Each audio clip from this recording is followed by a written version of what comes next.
বাড়িতে কেউ আসেননি গো মা? বাড়িতে কেউ আসেননি গো মা? আল্লাহর ওয়াস্তে দুইটা ভিক্ষা দেন। ও আচ্ছা, আপনি আচ্ছা দাঁড়ান, আমি বাসা থেকে চাল নিয়ে আসতেছি।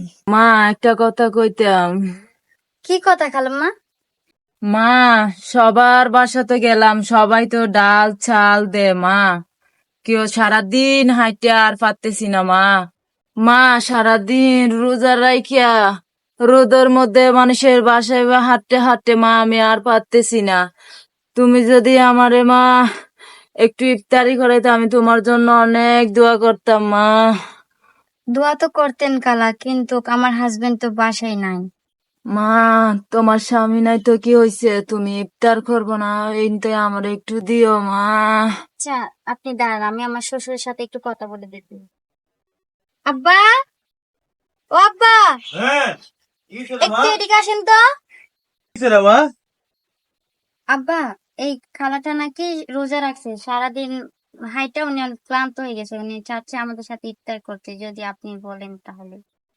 সে করুক, সমস্যা নাই, যেহেতু রোজা রাখছে গরিব মানুষ, ইফতারি করানো তো সবের কাজ। দে ভিতরে ঢুকা। আচ্ছা আচ্ছা খালা, আপনি আসেন তাহলে। আসেন আসেন আসেন, আপনি আসেন। আসেন খালা, আল্লাহু আকবার। বসেন। বসেন।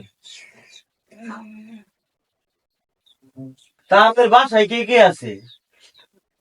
ভাই, আমার একটা ছেলে আছে প্রতিবন্ধী, আর একটা মেয়ে ছিল, বিয়ে দিদি দিছি, অনেক গরিব ঘরে। তাইলে আপা আপনার বাড়ি কোন গ্রামে? ভাই, ঠিকানা তো জানি না, তাই লিখে রাখছি। দেন দেখি কই ঠিকানা লেখা রাখছে। এটা কোন জায়গা?